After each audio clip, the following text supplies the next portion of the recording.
कल during the market आज market में त्राही त्राही मची हुई थी। रफली 1:30 हमें एक वीडियो बनाया था जहां पर डिस्कस किया था जो एग्जिट पोल था वर्सेस जो एक्चुअल रिजल्ट आया उसमें बहुत मिसमैच है। बाय द वे ना, ये भी एक बड़े मुद्दे का और डिस्कशन का पॉइंट है। एग्जिट पोल आपने दिया, आप गलत हो गए, एब्सोल्युटली ओके, आप भी एक्सेप्ट करते हो, हम भी मानते हैं, हम लोग सब मेच्योर्ड लोग हैं कि भाई कोई भी गलत हो सकता है। पर जब आप इतना गलत होते हो, आपके उसको पीछे की क्या बैकिंग थी, क्या डेटा एनालिसिस था, वो आपको सबके साथ पब्लिकली शेयर करना चाहिए। आप बोलोगे अनंत आप पब्लिकली कैसे मान सकते हो? भाई मैं ये नहीं कह रहा कि आप गलत क्यों है, मैं उस पर इल्जाम नहीं लगा रहा, मैं सिर्फ ये कह रहा हूं आप गलत हो, इट्स एब्सोल्युटली ओके। पर क्या आपका सैंपल साइज था, किन से पूछ के आपने एग्जिट पोल बनाया, कितने लोगों से पूछा था आपने एग्जिट पोल बनाने से पहले? डेटा तो हमें क्लियर करो। जब आप ओपनली आके ये बोल सकते हो कि ये है एग्जिट पोल हमारी एक्सपेक्टेशंस, तो ये भी बताने का दमखम होना चाहिए जब आप गलत हो जाओ कि भाई इस एनालिसिस पे हमने कहा था कि ये हमारे एग्जिट पोल की एक्सपेक्टेशंस है, हम गलत हो गए। वो तो होते रहते हैं हर कोई, इट्स एब्सोल्युटली ओके। पर बैकिंग देना, डेटा देना, किस बेसिस पे बनाया था बताना आपको और हमारा हक होता है। ये मेरी ओपिनियन है, आपको भी अगर ऐसा लगता है तो कमेंट करके मुझे जरूर बता दीजिएगा। तो कल रफली 1:30 के आसपास मैंने एक वीडियो बनाया था जहां पे मैंने बात करी थी कि आज के दिन तो मिस हो चुका है और मार्केट में बहुत शार्प फॉल आ रहा है, पर मैं यहां पे कुछ स्विंग ट्रेडिंग के स्टॉक्स के ऊपर नजर लगा रहा हूं। मैंने 5 स्टॉक्स तो ओपनली आपके साथ भी डिस्कस कर लिए थे, मेंबर्स के साथ तो मेरी पूरी लिस्ट शेयर करी थी जो मेजॉरिटी मेरे फोकस में थे कि भाई ये पे मैं नजर बना रहा हूं। क्या मैं वो नजर में ऐसा होता है कि मैं सब कुछ एक साथ बाय कर लूंगा या बाय करूंगा भी नहीं करूंगा? मैंने ऐसे कुछ कमेंट देखे कल की वीडियो में। उस वीडियो में ऑब्वियसली काफी लोगों ने देखा तो कमेंट आए, ये तो इन्फ्लुएंसर है, ये थोड़ा बाय करता होगा। भैया मैं ना, आप मुझे नहीं पता कौन क्या समझ रहा है, बट मैं खुद बाय करता हूं, ऑब्वियसली करता हूं और अच्छे अमाउंट में करता हूं। मुझे पूरा कॉन्फिडेंस है जिस अमाउंट का मैंने परचेस किया होगा ना, बहुत सारे लोगों से वो बहुत ज्यादा होने वाला है। और आप बोलोगे आपने गलत बोल दिया तो क्या होगा? भाई मेरी प्राइवेट लिमिटेड कंपनी में अंधाधुन ऐसे कुछ भी नहीं कह सकता, कोई भी जाके वेरीफाई भी कर सकता है कल के दिन। तो ऐसा कुछ नहीं है कि मैं हवा में बात कर रहा हूं। तो ऑब्वियसली मैंने भी परचेस किया। क्या मैंने एक साथ परचेस कर लिया? बिल्कुल नहीं, किसी की हिम्मत नहीं होती, आपकी भी नहीं होती, मेरी भी नहीं होती। क्या मैं वहां पे गलत नहीं हो सकता था? गलत हो सकता था, तो मुझे भी लॉस लगता। मैं जो पर्सनल माइंडसेट कह रहा था, जो मेरा एनालिसिस कह रहा था, आपके लिए एजुकेशन पर्पस के लिए माइंडसेट और लॉजिक के साथ डिस्कस किया। गलत हो जाता तो क्या? कुछ नहीं, लॉस लगता। अभी सही हो गया तो क्या हुआ? कुछ नहीं, आज प्रॉफिट हो रहा है, पर गलत भी हो सकता था। तो एक दिन का प्रॉफिट और एक दिन के फिगर दिखा के आपको ल्योर करने का मेरा कभी कोई इंटेंशन नहीं रहता। ना ही रेयरली कभी होगा कि मैंने इस चैनल पे आके आपको बताया देखो मैंने इतना प्रॉफिट कर दिया, देखो मैंने इतना परचेस कर लिया, क्योंकि उसको सेंस नहीं होता। पूरे साल में आपने क्या किया वो इंपॉर्टेंट होता है, और वो पूरे साल का भी नहीं, 5 साल में आपका क्या परफॉर्मेंस है, 10 साल में क्या परफॉर्मेंस है, 15 साल में आपके पैसा बना पा रहे हो नहीं बना पा रहे, वो इंपॉर्टेंट है। एक दिन बना लिया उसका कोई फर्क नहीं पड़ता, इसलिए इंपॉर्टेंट नहीं है, इसलिए मैं यहां पे ज्यादा उसको डिस्कस नहीं कर रहा या शेयर नहीं कर रहा कि देखो मेरी क्वांटिटी, क्या मतलब हुआ उसका? कोई सेंस नहीं है। आगे चलते हैं। उन सभी स्टॉक्स में मेरा पर्सनल माइंडसेट था, मैं क्यों शेयर कर रहा हूं उस तक पहुंच रहा हूं, आपके लिए इंपॉर्टेंट है जानना।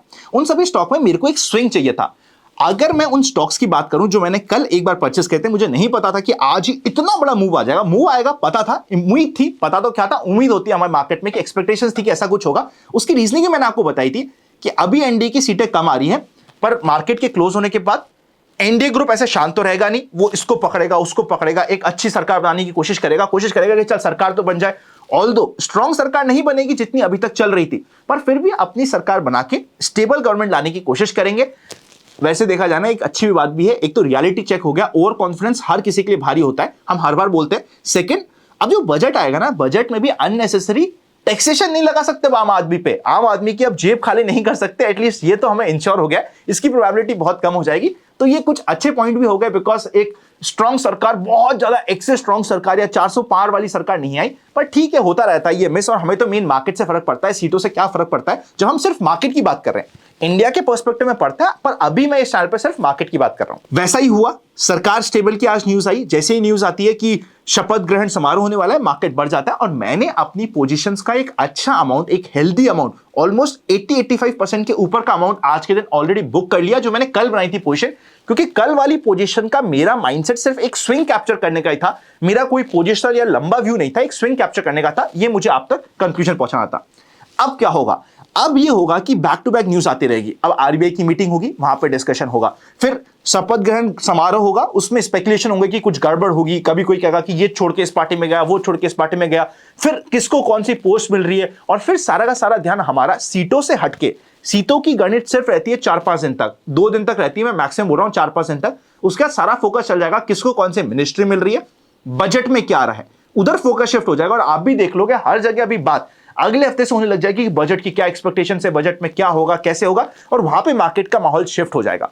अब हमारे लिए इंपॉर्टेंट क्या है? इंपॉर्टेंट इस सिनेरियो में ये होता है कि अभी भी जो हमारा ये टॉप लगा था 23,350 के आसपास का, 335 का, ये अभी भी एक स्ट्रॉन्ग टॉप है। आप ये एक्सपेक्ट कर रहे हो आज की कैंडल को देख के कि भैया ये तो टॉप आसानी से ब्रेक हो जाएगा? मुझे पर्सनली नहीं लगता कि इतनी आसानी से ब्रेक होगा।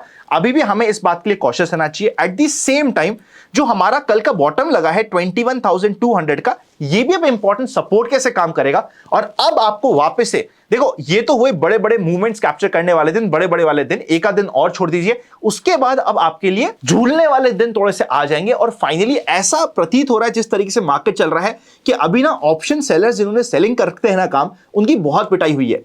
फाइनली ऑप्शन सेलर्स का भी समय आ सकता है मार्केट में। भी 2-3 दिन तो इस वीक तो अवॉइड कर देना चाहिए ऑब्वियसली हमें, बट इवेंचुअली 2-5 दिन बाद ऑप्शन सेलर का भी समय आ सकता है, उन्हें भी पैसा कमाने का मौका मिल सकता है। पिछले अभी 1-1.5 महीने में ऐसी वॉलिटिलिटी रही है कि ऑप्शन सेलर का ये समय था ही नहीं, पर वापस से ऑप्शन सेलर की मार्केट में एंट्री हो सकती है। आज मार्केट में इनसाइड कैंडल बनी है, तो कल के एनालिसिस करें तो बहुत सिंपल होता है।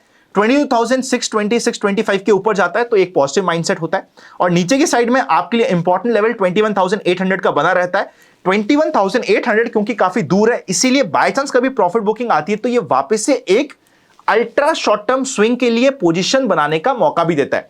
अगर अभी तक आपके पास डीमैट अकाउंट नहीं तो मैं बीच में आपको रोक देता हूं, और डीमैट अकाउंट ओपन फ्री में करने का लिंक डिस्क्रिप्शन में और पिन कमेंट पे आपको मिल जाएगा। म्यूचुअल फंड निवेश करने का लिंक हमारी टीम के थ्रू, वो भी आपको डिस्क्रिप्शन में मिल जाएगा।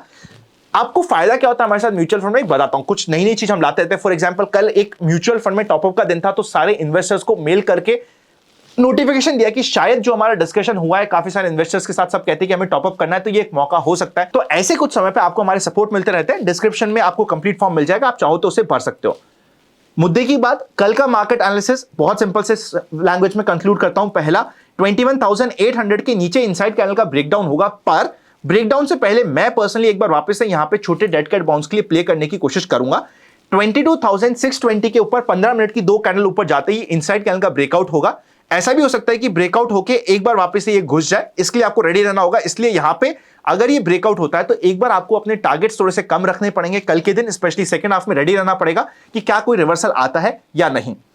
आई एम एक्सपेक्टिंग जितनी वॉलिटिलिटी हो चुकी है, अब एक आधा दिन थोड़े से शांत वाले दिन आपको मिलने की पॉसिबिलिटी ज्यादा होती है। इनसाइड कैंडल के अंदर इनसाइड कैंडल बनने की भी पॉसिबिलिटी होती है, स्पेशली अगर मार्केट हल्का फुल्का गैप डाउन या फिर फ्लैट ओपन होता है। गैप अप के केसेस में तो ऑब्वियसली एक बार मार्केट मोमेंटम देने की कोशिश करेगा, पर फ्लैट और गैप डाउन के केसेस में वापस आपको मौका मिलेगा। यहां पे आपका एक और क्वेश्चन आएगा कि अनंत आज मार्केट बढ़ तो गया, पर जो स्टॉक हमारे पास थे उसका तो कुछ हुआ ही नहीं, क्योंकि अभी भी मेजॉरिटी रिटेलर्स ने जो परचेस किया था इलेक्शन के लिए, वो परचेस किया था पीएसयू स्टॉक्स। और आज परफॉर्म करे, पीएसयू तो नहीं पर परफॉर्म क्या करे, कंजम्पशन स्टोरीज हो गई, एफएमसीजी हो गए, मेटल हो गए, आईटी हो गए, प्राइवेट बैंक्स हो गए जो अभी तक नहीं चले हुए थे। बाय द वे इसकी बात भी हमारे कल की वीडियो में हुई थी, अगर आप वापस से प्रॉपर्ली जाके देखेंगे, ओपनली सबके पास अवेलेबल है वीडियो, वहां पे ऑलरेडी डिस्कशन हो गया कि कौन से सेगमेंट चलेंगे। तो चला कुछ और है, मार्केट किसी और की वजह से ऊपर आ चुका है, सेक्टर रोटेशन की वजह से, और जो माल है लोगों के पास वहां पे लोग फंसे हुए। सो आप बोल सकते हो अनंत मेरे लिए बोलना बहुत आसान है, आपको तो वो पीएसयू बेच देना चाहिए था और आपको पता था कि एफएमसीजी चलेगा तो एफएमसीजी में शिफ्ट हो जाना चाहिए था, मैंने तो बोला था। पर जब मुझे भी पता है कि जब हमारे पोर्टफोलियो में कोई स्टॉक पड़ा रहता है जिसमें लॉस होता है और जो हमने लॉन्ग टर्म इन्वेस्टमेंट के लिए लिया होता है उसमें इतना आसान नहीं होता चेंज करना, तो मैं आपके सारी भावनाओं से केडर करता हूं और समझता हूं कि आप क्या फील कर रहे होंगे। पर एक बार आपको अब धीरे धीरे और बाउंस बैक जब मिलते हैं इस रैली में, तो आपको मुश्किल होगा पीएसयू से एग्जिट मिलना, जिस लेवल पे आपके पास है या मेजॉरिटी रिटेलर्स के पास है जिन्होंने एंड में एंट्री ली है, उनके लिए मुश्किल होगा इस रैली में तो निकलना।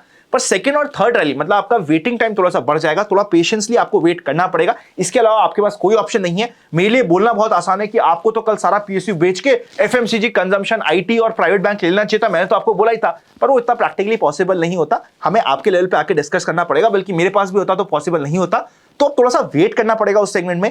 पर जो आज सेगमेंट चला है उस सेगमेंट के ऊपर फोकस रखना पड़ेगा, बिकॉज अगले एक महीने की थीम शायद आज डिसाइड हो रही है, चाहे मार्केट यहां से डिप मार जाए वापस से, पर अगले एक महीने की थीम अभी 2-3 दिन में आपको डिसाइड होते हुए मिल जाएगी।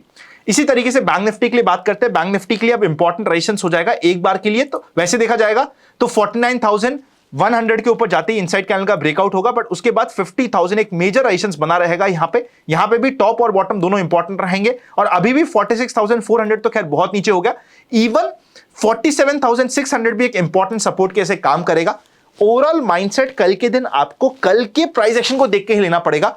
वैसे मैंने आपको बता दिया, अगर हल्का सा गैप डाउन या फ्लैटिश ओपन होता है तो एक इनसाइड कैंडल की पॉसिबिलिटी बहुत हाई होती है, गैप अप हो जाता है तो इनसाइड कैनल का टारगेट तो नहीं मिलेगा, क्योंकि इनसाइड कैनल का टारगेट आपको होता है कि इतना जितना है इनसाइड कैनल इतना ही आपको ऊपर ले जाए, इतना टारगेट तो नहीं मिलेगा, तो हल्का फुल्का ले जाके फिर घुमा दे, ऐसी कुछ पॉसिबिलिटी रहती है जिसके लिए आपको रेडी रहना चाहिए। वीडियो थोड़ा लंबा हो गया मुझे पता है, पर आपके लिए जरूरी था, ये भी मुझे पता है, इसलिए थोड़ा सा लंबा बनाया, तो बुरा मत मानना। अच्छा लगा तो कमेंट कर दीजिएगा, वीडियो को लाइक कर दीजिएगा, नए हो चैनल पे तो सब्सक्राइब कर दो, डीमैट अकाउंट नहीं है डिस्क्रिप्शन को चेकआउट कर लो। See you very soon, important video screen पे चेकआउट करते हुए जाना।